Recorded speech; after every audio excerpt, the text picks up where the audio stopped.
আমি কথাগুলি কখনো বলি নাই। আজকে যেহেতু ৩ জন আছে তো ৩ জনকে নিয়েই কথাগুলো বলি। ধরেন তো মির্জা ফখরুল তো বিএনপি না। মির্জা ফখরুল নিজে আওয়ামী লীগের। বিএনপির সাথে এখন আমাদের হঠাৎ করে সমস্যাটা হয়ে গেল কেন? ধরেন আমার কথা যদি আমি বলি। আমি এই ৫ তারিখের পর থেকে আজ পর্যন্ত আমার কাছে মানে অনেক ভালো জানেন এই বিষয়গুলো। উনার কাছেও আসে। আপনার কাছে তো আপনি তো পিনাকিদা তো অলরেডি মানে বলেই যাচ্ছেন। বিভিন্ন জায়গা থেকে অভিযোগ একটাই, যারা আওয়ামী লীগের লোকজনের সাথে মিলেমিশে থাকতো তারা এখন উপরে। তারা এখন ওই চাঁদাবাজিগুলো করছে, তারাই সবকিছু দখল নিয়ে তাদের মতো করে চালাচ্ছে। সব জায়গায় একই অবস্থা। আপনাদের একটা শক্তিশালী একটা অপোজিশন আছে। আপনাদের সেই কম্পিটিটররা এত শক্তিশালী যে সোশ্যাল মিডিয়াতে যদি আপনি আজকে জামাত ইসলামের একটা পোস্ট করেন, বিএনপির একটা পোস্ট করেন, আমি মানে মিথ্যা কথা বলছি না। আমি একদম সত্য, আপনারা দেখেন সোশ্যাল মিডিয়াতে সব জায়গাতে দেখি বিএনপির লোকজন ওইখানে হারে। হয়তো হইতে পারে যে শিবিরের লোকজন বোধহয় বেশি এই অ্যাক্টিভ সোশ্যাল মিডিয়াতে, হইতে পারে এটা। আমরা শেখ হাসিনার চোখ রাঙানি দিয়ে পাত্তা দিই নাই, দুই পয়সা তোয়াক্কাও করি নাই। শেখ হাসিনার মতো একটা ফ্যাসিস্ট বর্বর শাসক, শেখ হাসিনা এবং মোদির উভয়ের চোখ রাঙানি, উভয় যে চক্র পাত্তা দিই নাই। তো এখন এই নতুন নতুন নব্য বিএনপির নেতারা যারা ক্ষমতা যাওয়ার স্বপ্ন দেখছে তাদের চোখ রাঙানি আমরা তোয়াক্কা করবো, এটা ভাবে কি করে? আসসালামু আলাইকুম সুপ্রদর্শক, বিএনপির মহাসচিব মির্জা ফখরুল ইসলাম আলমগীরকে আওয়ামী লীগের লোক বলেছেন সাংবাদিক ইলিয়াস হোসেন। বিএনপি আর আওয়ামী লীগ একে অপরের বিরোধী, তারপরেও বিএনপির মহাসচিব মির্জা ফখরুল ইসলাম আলমগীরকে আওয়ামী লীগের লোক কেন বললেন সাংবাদিক ইলিয়াস হোসেন? আর আপনারা জানেন সাংবাদিক ইলিয়াস হোসেন কোন মাপের সাংবাদিক, যিনি সবসময় সত্য কথা বলেন। তিনি কখনো টাকার বিনিময়ে, অর্থের বিনিময়ে, ক্ষমতার লোভের বিনিময়ে তিনি কথা বলেন না। তিনি সবসময় সত্য কথা বলেন। সেই সাংবাদিক ইলিয়াস হোসেন তিনি বিএনপির মহাসচিব মির্জা ফখরুল ইসলাম আলমগীরকে আওয়ামী লীগ আর বলেছেন। কেন বলেছেন এ সম্পর্কে বিস্তারিত রয়েছে সুপ্রদর্শক আপনাদের মাঝে, সেটি নিয়ে এসেছে। চলুন সরাসরি আমরা সাংবাদিক ইলিয়াস হোসেনের মুখ থেকে জেনে আসবো। আমি কথাগুলি কখনো বলি নাই। আজকে যেহেতু ৩ জন আছে তো ৩ জনকে নিয়েই কথাগুলো বলি। ধরেন পিনাকিদা যে কথাটা বললো যে আমরা বিএনপির শত্রু না, আমরা জিয়াউর রহমানের যে আদর্শ, সে আদর্শকে আমরা পছন্দ করি এবং সেই অনুযায়ী বাংলাদেশের রাজনীতি পরিচালিত হোক, সেটা আমরা চাই।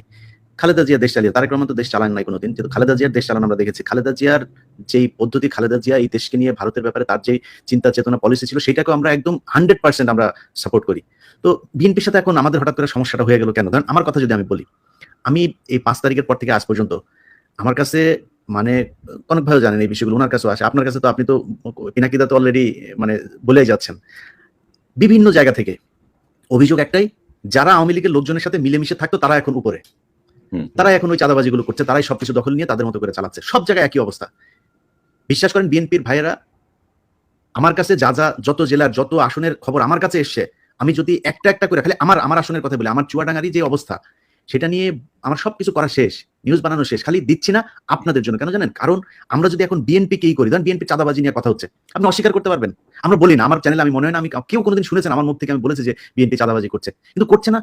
আপনি নিজে চিন্তা করেন না, আজকে দেশের যে অবস্থা, ডক্টর মোহাম্মদ ইউনূস থাকবে না, একটা নির্বাচন দিবে, আপনাদের একটা শক্তিশালী একটা অপোজিশন আছে। আপনাদের সেই কম্পিটিটররা এত শক্তিশালী যে সোশ্যাল মিডিয়াতে যদি আপনি আজকে জামাত ইসলামের একটা পোস্ট করেন, বিএনপির একটা পোস্ট করেন, আমি মানে মিথ্যা কথা বলছি না। আমি একদম সত্য, আপনারা দেখেন সোশ্যাল মিডিয়াতে সব জায়গাতে দেখি বিএনপির লোকজন ওইখানে হারে। হয়তো হইতে পারে যে শিবিরের লোকজন বোধহয় বেশি এই অ্যাক্টিভ সোশ্যাল মিডিয়াতে, হইতে পারে এটা একটা কারণ। কিন্তু আপনার মাঠের কথা তো চিন্তা করতে হবে। একটা অপোজিশন তো আছে, এরকম তো না যে শেখ হাসিনার মতো 2014, 18, 24 নির্বাচনের মতো আপনি নির্বাচন করবেন, সেটা তো সম্ভব না। আপনাকে তো ফাইট করতে হবে। যদি ফাইট করতে চান, যেই এলাকায় গিয়ে আপনি ভোটটা চাবেন, ওই বাজারটাই যে একটু শোনেন তো মানুষের কাছে যে কারা চাঁদাবাজি করছে। আপনি ধরলাম আপনার দল খুব ভালো, কোনো সমস্যা নেই, আপনার দলের নাম ভাঙাচ্ছে তো। তারেক রহমান লন্ডনে বসে থেকে তারপরে তার কাছে যেটার খবর আসে সে ওটাকে বহিষ্কার করে। ইলিয়াস, আমি একটু যোগ করি। আপনার দেশে থেকে কি করেন? ইলিয়াস, আমি একটু যোগ করি। গত 8 মাসে প্রায় 1700 নেতাকে বহিষ্কার করেছে বিএনপি। কিন্তু বিভিন্ন জায়গা থেকে অভিযোগ আছে যে ভাই অনেকেই করছে যাদের কোনো পদ নাই, যাদেরকে বহিষ্কারের কোনো সুযোগ নাই। এবং তারা আওয়ামী লীগ করতো, তারা আগে আওয়ামী লীগের সাথে ছিল, সেই মানুষগুলো কি করছেন এখন? এই যে জিনিসগুলো হচ্ছে, এটা তো আপনার দলের সমস্যা হচ্ছে। আমরা তো চাই যে বিএনপি ক্ষমতায় আসুক, কারণ হচ্ছে বাংলাদেশের ভারতের ব্যাপারে বিএনপির যে অবস্থান, আমাদের অবস্থান সেম। আমরা তো চাই আপনারা আসেন, কিন্তু আপনারা যদি নাকি দেশের ভেতরে আপনাদের এই ইমেজ তৈরি করেন, তাহলে তো আপনাদের সমস্যা হবে। আপনাদের সমস্যা হলে আমাদের সমস্যা হবে। যেইভাবেই বলেন, ডক্টর ইউনূসের অনেক বিষয়ে আমার এই মন্ত্রিসভা, ওনার যে উপদেষ্টা পরিষদ, আমি ফারুকি, তারপরে হচ্ছে গিয়ে আসিফ নজরুল, এদের কিনা আমার একদম চরম আপত্তি আছে। আমাদের অনেকে সারা দেশের মানুষের আছে আপত্তি, আমরা ওইখানে তাদের নিয়ে সমালোচনা করি। কিন্তু দেখেন এই যে আজকে যে আলোচনার ভিতরে আমরা ডক্টর মোহাম্মদ ইউনূসের ব্যাপারে একটা বাজে কথা বলেছি। তার যে আমরা ফেসবুকে পোস্ট করেছে, চীনে গিয়ে তার যে সফলতা, থাইল্যান্ডে গিয়ে তার যে সফলতা, দেশে যে সফলতা দেখাচ্ছে, রিজার্ভ নিয়ে, ঈদ নিয়ে, মনে হয় আজকে জীবনের প্রথম পুলিশ নিয়ে ভালো একটা রিপোর্ট করেছে। আমি কালকে আমার এখানে পোস্ট করেছি। কেন করলাম? এই সরকারকে আমরা চাই হাসিনা ছাড়া একটা অবস্থা বাংলাদেশে বিরাজ করুক। এখন আপনারা যদি মনে করেন, আপনাদের বিএনপির দেখেন কথাবার্তাগুলো দেখেন, আমরা ভারতের সাথে সমস্যা চাই না, আমরা আওয়ামী লীগের এই চাই না, আওয়ামী লীগ নিষিদ্ধ হোক চাই না। এটা নিষিদ্ধ হওয়া, আওয়ামী লীগের বিএনপির এবার এমপি হবে, এরকম লোকজন টকশোতে যায় বলছে। উনারা কারা আওয়ামী লীগকে নিষিদ্ধ করা? মনে হচ্ছে উনি আওয়ামী লীগের একজন লোক। আপনাদের কথা তো জনগণের বিরুদ্ধে যাচ্ছে। আমি তো ফারজানা রূপা না, আমি তো শাবান মাহমুদ না, আমি ইকবাল সুবানো না।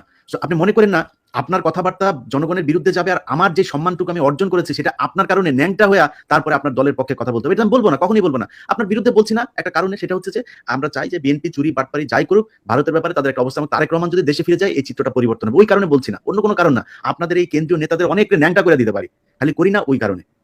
তো আমাদের বিষয়টা বুঝতে হবে। আর পিনাকিদা আজকে একটা পোস্ট করেছে, সেই পোস্টের কথা বলি। ভারতের এইবার যেই 100টা এই যে ইন্ডিয়া অ্যালায়েন্স যেটা ছিল, এই কি বলে কংগ্রেসের নেতৃত্বে যেটা ছিল, তাদের এই মনে করি এই আসনের 50টা এনে দিয়েছে, ধ্রুবরাজ এনে দিয়েছে। তো সোশ্যাল মিডিয়া কিন্তু ওয়ার্ক করে এখন, ইট ম্যাটার্স। অতএব আপনাকে মাথায় রাখতে হবে যে মানুষকে এত অবজ্ঞা করে কথাবার্তা বলা ঠিক না। মানুষ এখন ভোট চাইতে ঘরে ঘরে যাবে না, মানুষ সোশ্যাল মিডিয়াতে, ফেসবুক, ইউটিউবে মানুষ ভোট দেওয়ার সিদ্ধান্ত নেবে, তার মাথায় ঢুকবে কি হচ্ছে সব দেখে তো মানুষ। সো সমস্যাটা আপনাদের সমাধান করতে হবে। নতুন করে যাদেরকে বিএনপি মনে করে বিএনপির বিশাল ধ্বজভঙ্গ বাহিনী একটা তৈরি করেছেন সোশ্যাল মিডিয়াতে, নিজেরা এসে তারপরে বলছে, তাদের অনেকে কান ধরে তারপরে উঠবোস করে এই আওয়ামী লীগের পক্ষে যোগ দিয়েছিল। আজকে যে মনির হায়দারের কথা বলেন, সেই মনির হায়দার 2 দিন আগে এখানে আওয়ামী লীগের লোকজনের সাথে বৈঠক করেছে, কার কার হত্যা মামলা থেকে করা যাবে তাদের তালিকা নিয়েছে, সেগুলো তিনি আশ্বাস দিয়েছেন বিবেচনা করা হবে তার প্রধান উপদেষ্টার সাথে কথা বলে। ছবি আছে, কালকে নিউজ দিব আমার, এটা কাদের সাথে, যুক্তরাষ্ট্র ছাত্রলীগের প্রেসিডেন্টের সাথে তার বাসায় বৈঠক করেছে তিনি, সেখানকার ছবি আছে, কালকে যাবে আমার এখানে সেই নিউজ। এটা করছেন আপনি। শাহেদ আলম, সেই শাহেদ আলমকে কার লোক আমরা চিনি না, তারা এখন আপনাদের লোক, তারা এখন নাকি তারা বিএনপির পক্ষ নিয়ে কথা বলে। অথচ তারেক এই শাহেদ আলম কয়েকদিন আগে বলেছে তারেক রহমানকে সে চিনে না, কি যেন এই মনির হায়দার শাহেদ আলম দুইজন পাশাপাশি চেয়ারে বসে টক শো করেছে, যে কি যেন লন্ডনে কে যেন একজন আছেন, একজন আছে সাধারণ সম্পাদক, তারা আজকে বিএনপির লোক ভাই, আর আমরা হচ্ছে বিএনপি বিরোধী লোক। আর ভাই আপনি আমাদের ধাক্কাইলে তো মির্জা ফখরুল তো বিএনপি না, মির্জা ফখরুল নিজে আওয়ামী লীগের। তো মির্জা ফখরুল আমার ধাক্কাইলে কি আমি জিয়াউর রহমানকে অবজ্ঞা করে কথা বলবো, আমি খালেদা জিয়াকে অবজ্ঞা করে, তারেক রহমানকে অবজ্ঞা করে কথা বলবো? আপনি এত বলদ পেয়েছেন, কথা বলবো না, সমস্যা নাই, কিন্তু ধাক্কায় একদিকে পাঠান কেন রে ভাই? আমি জীবনে কোনদিন আওয়ামী লীগ করবো নাকি? আপনি যত কিছুই করেন, আনলেস আপনি ইন্ডিয়ার পক্ষে কোনো অবস্থান নিচ্ছেন, আপনার বিরুদ্ধে আমি কখনোই যাবো না। চুরি আমি 5 বছর আগেও বলেছি, আজকেও বলছি, 5 বছর পরেও বলবো। চুরি বিএনপির আজকে অনেক জায়গায়, ধরেন কিছু প্র্যাকটিক্যাল কথাবার্তা বলি, ধরেন একটা হাটের ইজারা আওয়ামী লীগের নেতাদের হাতে ছিল, আওয়ামী লীগ পলাতক, এখন এই হাটটা তো চলতে হবে, হাট তো আর ডক্টর ইউনূস যা চালাবে না, স্বরাষ্ট্রমন্ত্রী চালায় না, বাণিজ্য মন্ত্রী চালায় না, তো হাটটা চালাবে কারা? এখন ইজারা যে নিয়েছিল সে পলাতক, আর বিএনপির লোকজন যা ওইখানে ওইটা দখলে নিয়েছে, তারা গিয়ে এখন ওইটার করে। এখন আপনার এগুলিরও চাঁদাবাজি হিসাবে মিডিয়াতে প্রচার করা হচ্ছে। এখন কেন প্রচার করা হচ্ছে? এর কারণ হচ্ছে কনক ভাই শুরুতে একটা কথা বলেছেন যে মিডিয়া সেইভাবে প্রচার করছে না। আপনি তো মিডিয়ায় সব জায়গায় তার লোক বসায় রেখেছেন, সে করবে কেন?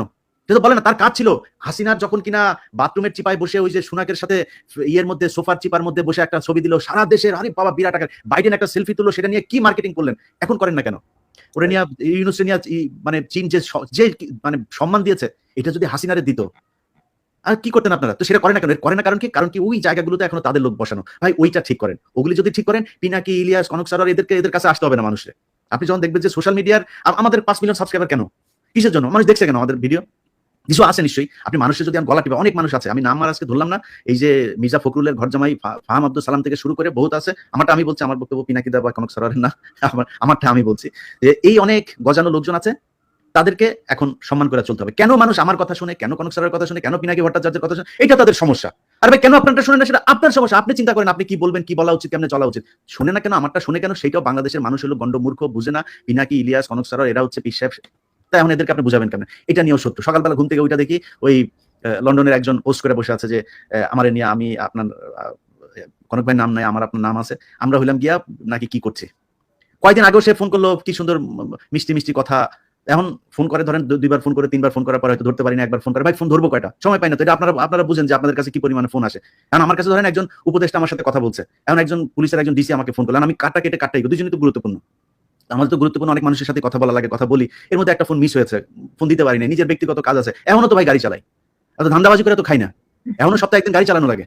তা আপনি কি মনে করেন যে আপনার মানে এই করবেন, যা মনে চায় তাই বলবেন, আপনাদের মতো করে চলতে হবে, না চললে আবার বিরুদ্ধে কথা বলবেন? আমরা শেখ হাসিনার চোখ রাঙানিতে পাত্তা দিই, 2 পয়সা তোয়াক্কাও করি নাই। শেখ হাসিনার মতো একটা ফ্যাসিস্ট বর্বর শাসক, শেখ হাসিনা এবং মোদির উভয়ের চোখ রাঙানি, উভয় যে চক্র পাত্তা দিই নাই। তো এখন এই নতুন নতুন নব্য বিএনপির নেতারা যারা ক্ষমতা যাওয়ার স্বপ্ন দেখছে, তাদের চোখ রাঙানি আমরা তোয়াক্কা করবো, এটা ভাবে কি করে, এটাই তো বুঝি না। সুপ্রদর্শক, সাংবাদিক ইলিয়াস হোসেনের এই বক্তব্যটি আপনারা কিভাবে দেখছেন, অবশ্যই আপনাদের মূল্যবান মন্তব্য কমেন্ট বক্সে জানাবেন। সবসময় সত্য নির্ভেজাল তথ্য পেতে স্বাধীন Bangla TV YouTube channel subscribe করে আমাদের সাথে থাকুন। আসসালামু আলাইকুম রহমতুল্লাহি ওয়া বারাকাতুহু।